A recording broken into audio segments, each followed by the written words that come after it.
In this video, we'll fill out a Michigan Last Will and Testament step by step with a sample person, Anna Baker. You can fill yours out free at FormsPal. This is general information, not legal advice. Start with you, the person making the will, the testator. Type your full name at the top, then in the opening line, your name again, the city where you live, and your county. Anna Baker lives in Detroit, Wayne County. Next, your family. Note whether you are married and name your spouse. Here, Ben Carter. Then list your children with their birth dates. Anna Baker has one daughter, Maria Baker. Now the heart of the will, who inherits. Name each beneficiary and what they receive. Anna Baker leaves her estate to her daughter, Maria Baker.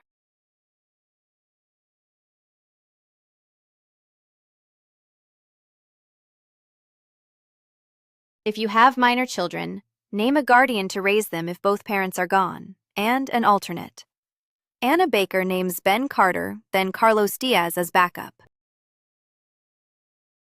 Choose your executor, the person who carries out your wishes, here, Carlos Diaz, with their address, and name an alternate too.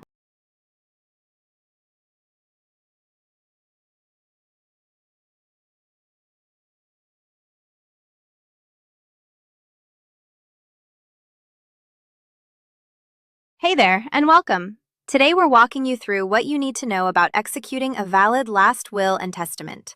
Let's get into it. First things first, the person making the will, called the testator, must be 18 years of age or older.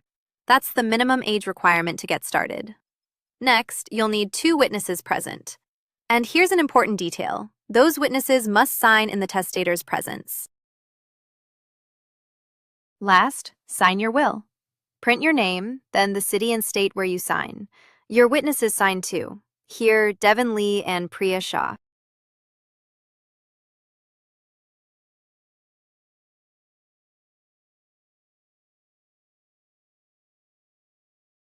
That is the whole will. Fill yours out free at FormsPal.com, then print and sign it the way Michigan requires. This is general information, not legal advice.